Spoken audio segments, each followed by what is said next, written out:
Okay, a couple of sad notes. We've since we were last on the air last Wednesday, we've lost two of our regular listeners and occasional contributors. First, Dave Rafalik, who called the show on occasion, passed away, and then yesterday or Saturday, I guess, I got the shocking news that our old friend Vito Dandreano had passed away in Florida. Little note in the Gazette this morning. I guess he's being brought back up here for the funeral at Jondrachek's, but we'll have more details on that later, but it won't be till later in the week. Vito was... We lost a very intelligent, very knowledgeable guy. Yeah. He knew about the workings of the city. Yes, he did. Better than anyone ever did, I think. Yeah. Between him and Mike Chiara, they knew everything that was going on. No wonder they hated each other. I know it. They fought for information. This is going to be probably a half-hour segment at this point, so we may wander a pace and not do anything in particular chronological order. But if you wanted to know what was going on, you asked Vito. And we used to say there were three principal forms of instant communication: telephone, telegraph, and televito. But in recent years, he was, in poor health. There's no question about that. He was was on portable oxygen for a long time, and and I think it bothered him not to be able to get up and get around, hit the coffee shops and all that stuff. Yeah. But he was remarkable about knowing everything that was going on, notwithstanding that he was either down in Florida or locked in his home here. And a great example of that is I was corporation counsel, and you recall my office was in the back of the building, kind of semi over the treasurer's office, I guess, and overlooking the park in the back. I get a call. It's Vito. I think he was in Florida at the time. I'm pretty sure he was in Florida. And he says, so I hear so-and-so's going to a secret meeting about such and such right now, and nobody at City Hall knows about it. First of all, let me say that I checked afterwards, and it's true. No one in City Hall knew about it. And I look out my window, and here's the guy he's talking about walking to his car, and he was going to a secret meeting about exactly the subject he's talking about. But Vito's in Florida, and he's telling me the guy is about to get in his car in Amsterdam. That was good. He was on top of it. He was on top of things, up to the minute. Yes, literally. I'm trying to think the first time I would have met Vito. I think I may have met him before he was even an alderman. He was elected alderman in the election of 1969 and served for 10 years as alderman. But he also lived next door to my cousin Kevin McKern, and was a good friend of theirs. And so I sort of think I met him even before he was alderman. And he was the nice guy next door, He was Uncle Vito. And he was proud of it. God, he had been, he was elected 46 years ago, or 45 years ago he took office. So he was only in his 30s. In his 30s. He was like 35. I guess it said in the paper he was 80. I didn't think he was that old, to tell you the truth. That's right? 45 and 35 is 80. He was 80. So he was 35 years old when he took office. Just a kid by today's standards. Yeah. And when he took office, there were John Gomulka was the mayor. in the second half of his first term. And Vito, there were 7 Democrats and Vito Dandreano on the council. He's in the minority. He was in the minority. Would that keep a guy like Vito down? Not a bit.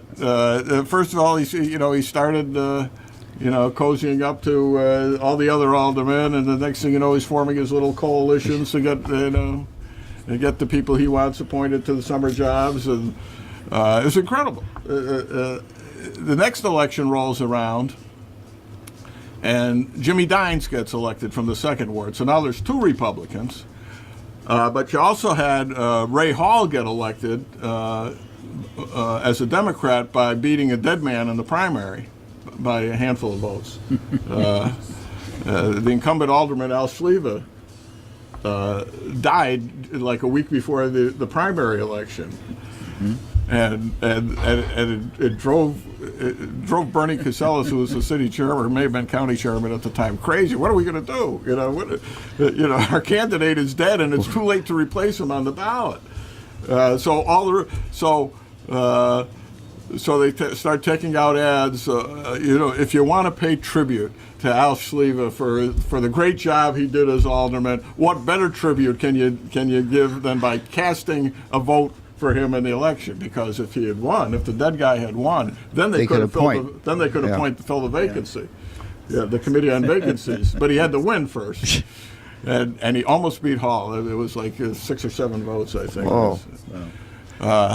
And Joe Pertell was always something of a maverick, but when he was 1 of 7, he didn't get to exercise that very much. So all of a sudden, Dandreano throws this kind of makeshift coalition together of himself and Dines and Hall and Pertell, and all of a sudden, instead of it being 6-2, it's really kind of 4-4, and they're all exercising their independence, and their authority, and Gomulka had to work with them, as it turned out, because he never knew from vote to vote whether he was going to have enough votes to pass what he wanted. So, hey, you want my vote on this? You got to support that. And you can have gridlock, or you can have cooperation when the votes are split like that. Yeah. You can have cooperation. That is possible. Yeah, but in order, there's got to be give and take. Okay, I'm not going to get everything I want, but I'm going to get some of what I want. You're going to get some of what you want. That's a novel concept, Bob, in government. Yeah. They should learn that in the city of Amsterdam. Yeah, well, among other places. They should have learned it. Trickle-up theory. Learn it here, learn it at the state, learn it at the federal level. Yeah. So then, before you know it, there's actually it's 6-2 Republican after a while. So, when it was. No, it went 4-4. It actually it was 4-4. It went 4-4 Republican, Democrat. And I think Hall was still on, so he was. Yes, he was. I know he was. So he was kind of a swing vote, and now the Democrats needed him for every vote. The guy they tried to beat with a dead man not long earlier. So, but Vito was in the middle of all of that, and when it was 4-4 Republican Democrat, when the Democrats were kind of split or had their little factions. Mm-hmm. I tried to sneak in as city clerk. How'd that work out for you? I got 4 votes. I got a vote for mayor. Yeah, but mine got voted publicly. The alderman actually voted on my candidacy. There were 3 of us. There was the incumbent clerk, was Joe Cuso, myself, and then Genevieve Gobus, who was Ray Hall's candidate, because he owed Mike Corbelis a favor, because Mike delivered the Lithuanian vote for Hall. In fact, Hall had lost the primary. That's right. Hall had lost the primary, Democratic primary that year, and was running as a conservative, liberal, independent citizen. That's how he got elected. Yeah. He's liberal and conservative. He was humble and he was proud. Wow. Yeah. And so he says, I'm a clique. I'm a clique. Conservative, liberal, independent citizen. But Bernie Casella saw which way it was going, and the night of the election, he comes over to Hall's house with a case of beer. So. Those were the days. Politics were fun. But they were, it was real. And it was all a game. Fun. And it was all a game. And and then Vito more than anybody else knew the importance of when the meeting's over, you all go down to Russo's and have a meatball sandwich. Right. Yep. It's not personal. Yeah, and Russo's did well. He had friends in both parties. So he serves 10 years as alderman. And then in 1979 decides to run for mayor. And that's when I was just finishing up law school and still living in my law school apartment in Albany, but registered to vote here at my mother's house, which was my permanent residence. So I remember Mary and I had just gotten married, and well, I say just. We've been married for a year, but that's that's still honeymoon phase. In the perspective of the 36 and a half years of our marriage, I was we'd just been married. So I remember we drove up to Amsterdam on primary day and went to Vito's house and went in to wish him well. And I think Gina was 16 at the time, cute as a button. Yeah. And then he barely lost that primary to Mario Villa. And Villa became the Republican candidate and, of course, ended up serving 3 terms over a period of time. And Vito ran in the general election as a liberal. The Liberal Party was giving out they didn't care who they gave their nomination to. As long as he had somebody. As long as you asked for it, yeah. So he was a Liberal Party candidate, and Pete Phelps was a Conservative Party candidate. And they got to know each other and became good friends during the course of that. And enemies later, but that's another story. But what a great town. Great town. But, Vito was always controversial because he was always in the midst of everything. And let me tell you, he was 6 steps ahead of most everybody, every other politician or political thinker. It was absolutely remarkable. He knew everything that was going on all the time, and he knew how to throw coalitions together. Yeah. I mean, you look at me and say, "Boy, this guy, this guy's just so negative. He's a attack dog." Yeah, you know what? Behind closed doors, he put everything together. Yeah. And after being out of office for a little while, he went on the Board of Supervisors. And I wish I could remember the details of that. But it was like at the last second, he decided to run and got the Conservative Party signatures. He got he got the approval of the Conservative Party to run, and literally on the last day that petitions could be filed, I'm sure it was Chair ran around and got the necessary signatures for him to run for supervisor, which was probably 2 signatures. It was all you needed. Seriously, it's all you needed.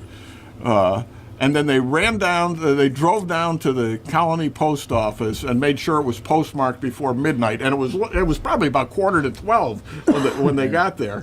So they got them postmarked because they couldn't. It was too late to deliver them. Closed here, yeah. Yeah, and I forget what the circumstances were. I forget whether the Republican was moving out of town and they heard about it at the last minute or something like that. But anyway, so he gets on the ballot. He wins, and Now, at that time, there were, I don't know, I forget how many supervisors there were. There would have been, 5 in the city and 6.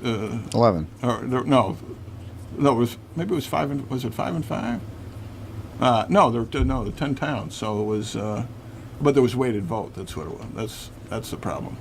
There were 10 towns and 5 supervisors from the city, so there were 15. Right. But Vito figures out, if the city guys stick together, all we need is the town of Amsterdam.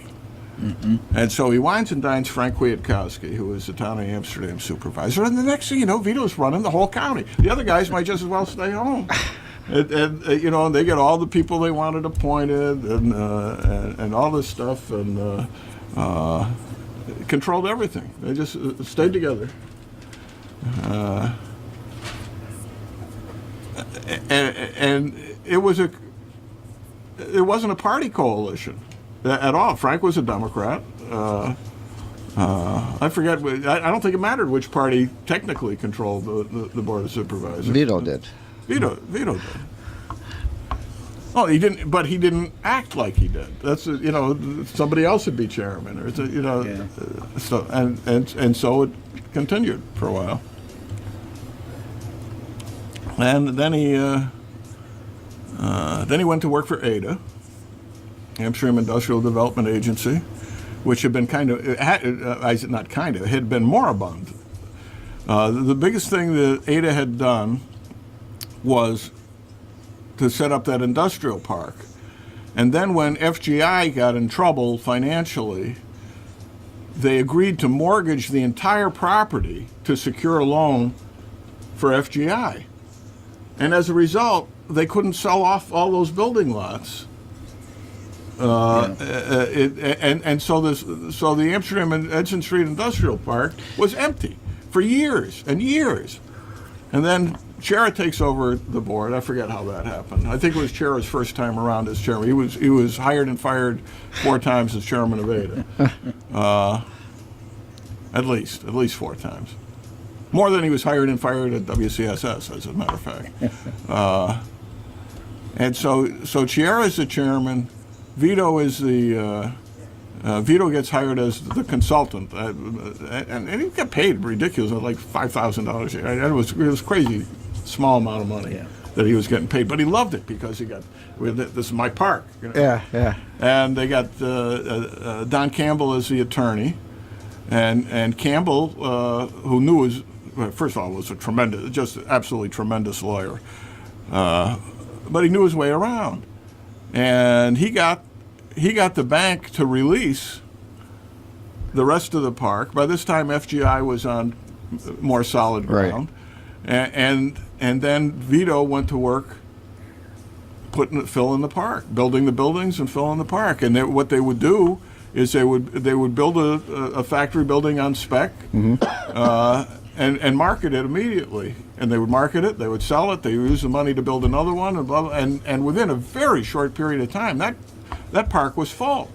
and then he got the fill from a couple of old factories that got torn down and made some more building lots up there in the park, and so it went until it was basically filled. Then of course success breeds contempt, and there were people who were very unhappy they weren't controlling everything, and of course unhappy with the fact that this guy was actually making things happen, and that the ADA board was actually producing something.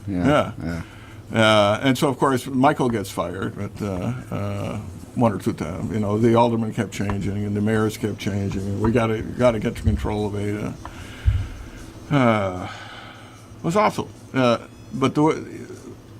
at that point, the then assemblyman decides, who considered himself the head of the Democratic Party, even though he had no title, but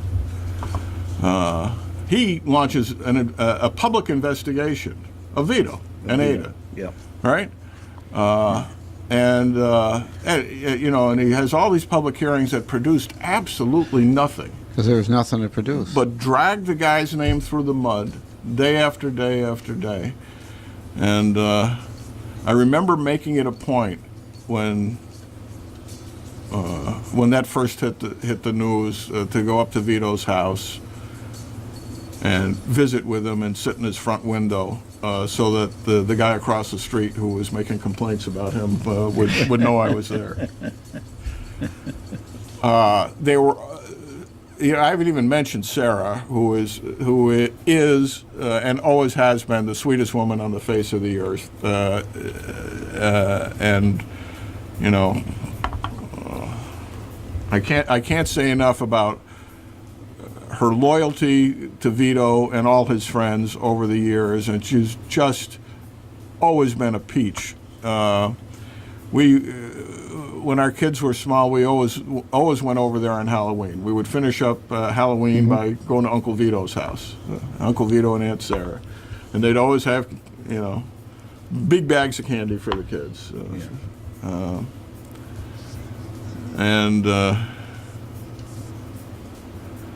Over the years,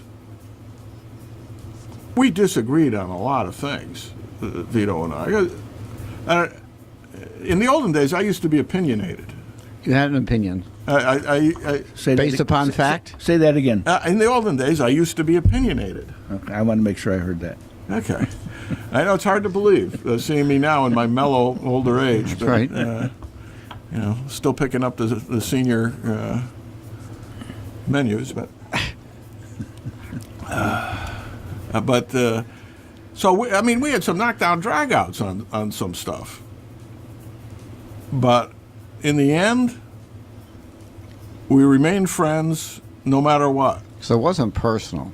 Well, yeah, we got personal too. But it wasn't. But what I'm saying is, he rose above it every time, and I guess I rose above it enough that we maintained our friendship, no matter what. He would. I was running for mayor, and he was the last time I ran, and he called the radio station attacking me. This is my buddy. Yeah. But on the darkest day of my life,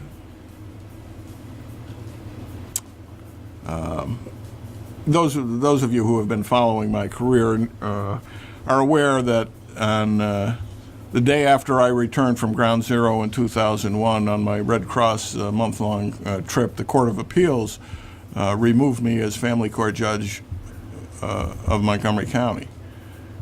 And the next morning, I have a fruit basket at the front door from Joe's Market from Vito and Sarah. And you don't forget stuff like that. You don't forget people who were there with you when it counted. Yeah. We, of course, went to Gina's wedding, which was the extravaganza of the only child and the beloved daughter, and Gina Romantica, we used to call her. And, Mike and I videoed it and put together montage. Yeah, well, it was primitive in those days. You had to have basically 3 recorders. So one tape in this machine, one tape in that machine, and then the third tape, which was going to be the master, and you would record little segments of this, little segments of that, and try to get it right. You couldn't splice it because that was very difficult. It was before we were able to do it electronically. Today it's a snap, but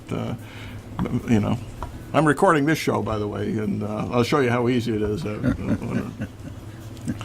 when you watch it. But Where was the wedding held?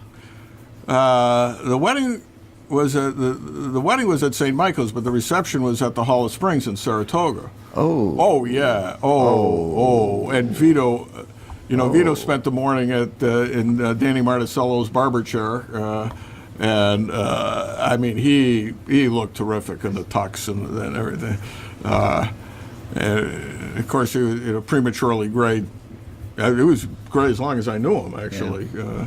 White hair and gray hair, and I remember showing the video to my mother of Vito walking Gina down the aisle, and she says, "Whoa, Vito looks like the Godfather." Tell him to stay out of tomato patches.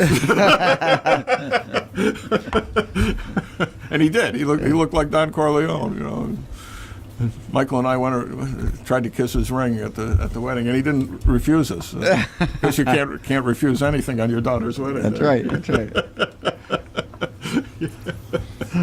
Oh, that was a great party.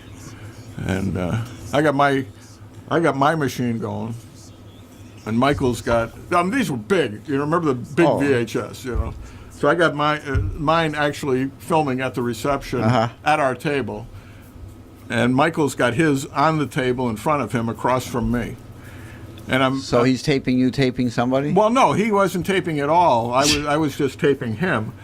When the waitress comes by with the little creamers for the coffee and spills them all over Michael's camera. Oh, geez. No. And it freezes. The camera short circuits. And now, Michael can be expressive. You know? Yeah. I've never seen him more expressive Colorful. and colorful as he was at that moment. Oh. Later, it dried out after a couple of days, and and all the recording was preserved, fortunately. So we were able to put it together. And I did I even had some special effects on this video.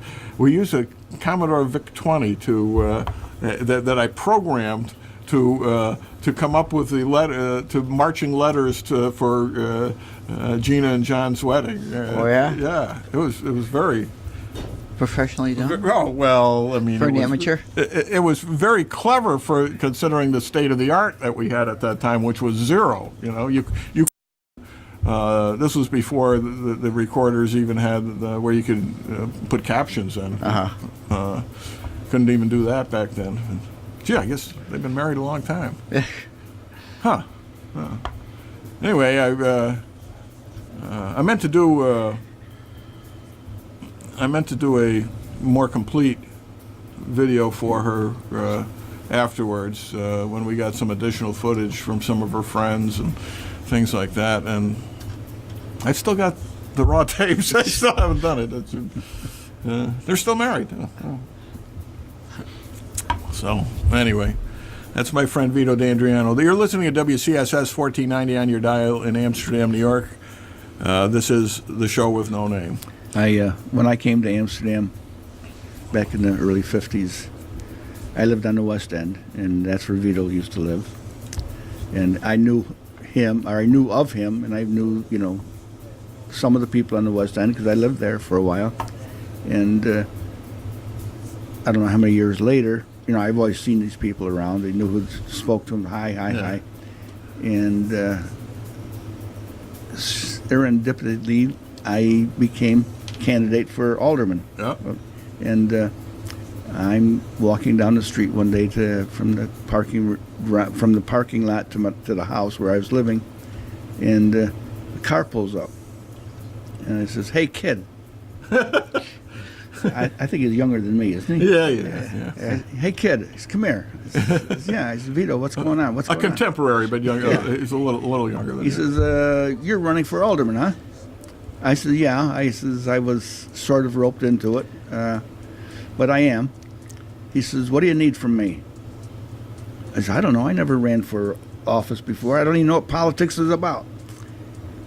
So he says, how about you're going to have a fundraiser? Well, I said, I don't know. I says, is that what I've got to do? He said, yeah, you got to have a fundraiser. I said, well, I said, okay, get me the tickets. He said, I'll print up the tickets. How many do you want?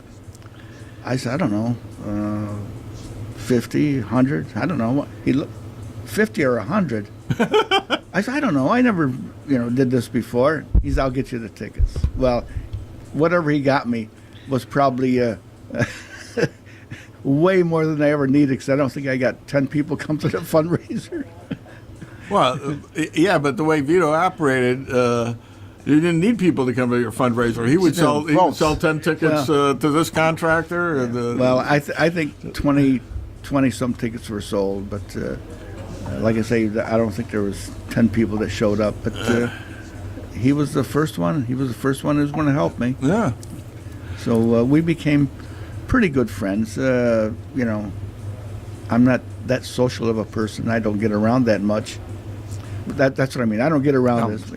So occasionally we would talk, and something came up at a council meeting, and I didn't agree with Vito. So I didn't vote the way he wanted me to vote. Boy, was he teed off at me. he called. He could me. be expressive also. Yeah. He expressed his dismay and everything else for quite a while.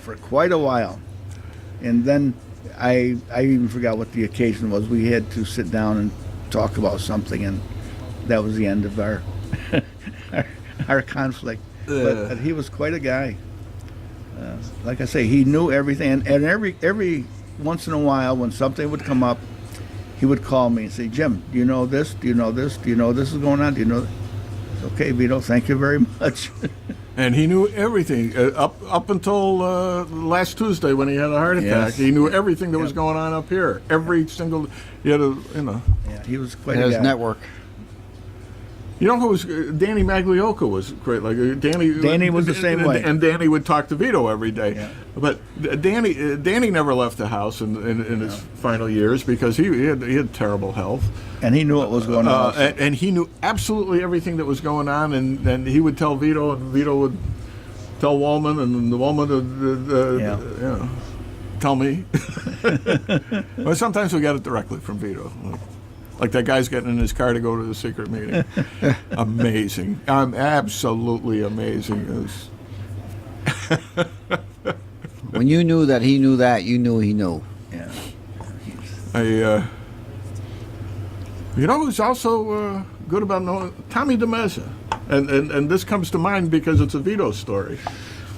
Having the stag party for Vito's future son-in-law down in Schenectady at some restaurant. Okay? I'm riding with Vito. Vito says, come with me, I'll take you down. So we're down there. I'm city court judge at the time. Oh, boy, this is dating how long they've been married. Holy mackerel. Yeah. Okay. Yeah. All right, I got elected to family court in 94, so it was before that. Wow. Anyway, So he's driving around. I don't know. I don't even know what part of Schenectady we're in. It's dark. It's rainy. I get in there. I'm enjoying myself at this party, and a waiter comes over to me. There's a telephone call for you. I said, telephone call. Who knew you were there?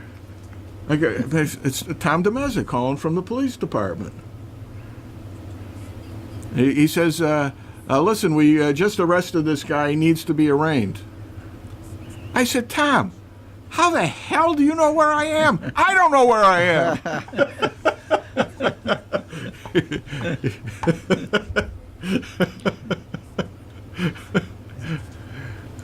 Jeez. You got any stories, Gavin? No, not about that, but when you say how long ago it was and you say 94, that is a long time ago from now, isn't it? All of a sudden, it's all of a sudden it's a long. Yeah. Wow. Yeah. Yeah. Louisa was a baby. Wow. Doesn't seem like it should be long. No, it's ago, like it just. it? No, it was only 2 decades ago. And some. Yeah, a little bit. It was actually, it wasn't even 94. It was before 94. It was probably. Wow. 91, 92. I don't know.